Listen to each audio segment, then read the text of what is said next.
ಇವತ್ತು ನಮ್ಮ ಮಹಾಲಕ್ಷ್ಮಿ ವಿಧಾನಸಭಾ ಕ್ಷೇತ್ರದ ರೈತ ಮೋರ್ಚಾದ ಮಂಡಳದ ಉಪಾಧ್ಯಕ್ಷರಾದ ನಮ್ಮ ಆತ್ಮೀಯರು ಹಾಗೂ ಸ್ನೇಹಿತರಾದ ಭೀಮಗೌಡರು ಭೀಮಪ್ಪರವರ ಹುಟ್ಟುಹಬ್ಬವನ್ನು ಜಯರಾಮಣ್ಣನವರ ಒಂದು ಕಚೇರಿಯಲ್ಲಿ ಆಚರಣೆ ಮಾಡ್ತಾ ಇದ್ದೇವೆ. ಈಗ ತಾನೇ ತಾಯಿ ದುರ್ಗಾಪರಮೇಶ್ವರಿ ತಾಯಿಯ ದರ್ಶನವನ್ನು ಪಡೆದು ಆಶೀರ್ವಾದವನ್ನು ಪಡೆದು ಭೀಮಣ್ಣವರು 33 ದಾಟಿದ್ದಾರೆ. ಬಹುಶಃ ಇನ್ನೂ 100 ದಾಟಲಿ ಅಂತ ಆಶಿಸ್ತೇನೆ. ಯುವ ನಾಯಕ ಮಹಾಲಕ್ಷ್ಮಿ ಲೇಔಟು ರೈತ ಮೋರ್ಚಾ ಉಪಾಧ್ಯಕ್ಷರಾದ ಭೀಮಣ್ಣನವರ ಇವತ್ತು ಜನ್ಮದಿನಾಚರಣೆ ಆಚರಿಸ್ತಾ ಇದ್ದೀವಿ.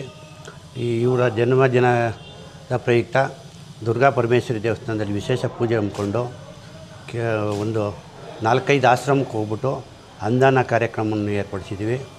ಹುಟ್ಟುಹಬ್ಬದ ಪ್ರಯುಕ್ತ ಭಾಳ ಸಿಂಪಲಾಗಿ ಕೇಕ್ ಕಟ್ ಮಾಡೋದು ಬೇಡ ಅಂತ ಅಂದ್ಕೊಂಡಿದ್ವಿ. ಎಲ್ಲ ಒಂದು 10-12 ಆಶ್ರಮಗಳಿಗೆ ಹೋಗಿ ಎಲ್ಲದಕ್ಕೂ ಅನ್ನದಾನ ಏರ್ಪಡಿಸಿದ್ವಿ.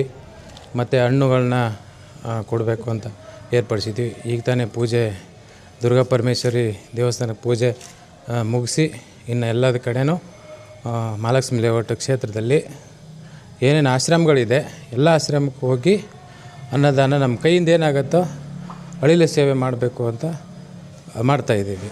ಈ ಭಾಗದ ಮುಖಂಡರು ಜನಪ್ರತಿನಿಧಿಗಳ ಸಹಕಾರ ಯಾವ ಥರ ಇದೆ ತಮಗೆ? ಎಲ್ಲರ ಸಹಕಾರ ಕೊಟ್ಟಿದ್ದಾರೆ.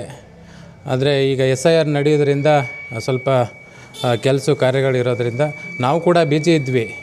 ಆದರೆ ಇವತ್ತು ಒಂದಿನ ಎಲ್ಲ ನಾವು ಸೇವೆ ಮಾಡಬೇಕು, ವೃದ್ಧಾಶ್ರಮಗಳಿಗೆಲ್ಲ ಹೋಗಬೇಕು ಅಂಥೇಳಿ ಒಂದು ನಿರ್ಧಾರ ತಗೊಂಡು ಎಲ್ಲ ಆಶ್ರಮಕ್ಕೂ ಹೋಗ್ತಾಯಿದ್ದೀವಿ. ಮತ್ತು ಗೋಪಾಲಣ್ಣ ಅವರು ಕೂಡ ಏನು ಅನ್ನದಾನ ಆಗಿರ್ಬೋದು, ಅವರು ಭಾಳ ಇಡೀ 224 ಕ್ಷೇತ್ರದಲ್ಲಿ ಮೊದಲನೇ ಸ್ಥಾನದಲ್ಲಿರ್ತಕ್ಕಂಥದ್ದು ಗೋಪಾಲಣ್ಣ. ಏಕೆಂದರೆ ಅನ್ನದಾನ ಆಗಿರ್ಬೋದು, ಶಿಕ್ಷಣದಲ್ಲಿ ಆಗಿರ್ಬೋದು, ಪ್ರತಿಯೊಂದಕ್ಕೂ ಭಾಳ ಒತ್ತು ಕೊಡ್ತಾರೆ. ಅದೇ ಮಾರ್ಗದಲ್ಲಿ ಕೂಡ ನಾವು ನಮ್ಮ ಕೈಯಿಂದ ಏನು ಅಳಿಲು ಸೇವೆ ಆಗುತ್ತೆ ಅದನ್ನು ಮಾಡಿಕೊಂಡು ಮುಂದೆ ಹೋಗ್ತೀವಿ. ಎಲ್ಲ ನನ್ನ ಶುಭ ಕೋರಿದ ಆತ್ಮೀಯರಾಗಿರ್ಬೋದು ಮತ್ತು ರಾಜಕೀಯ ಗುರುಗಳು ಎಲ್ರಿಗೂ ಒಂದು ವಿಶೇಷವಾಗಿ ಎಲ್ಲರಿಗೂ ಧನ್ಯವಾದಗಳನ್ನ ಹೇಳೋದಕ್ಕೆ ಬಯಸ್ತೇನೆ.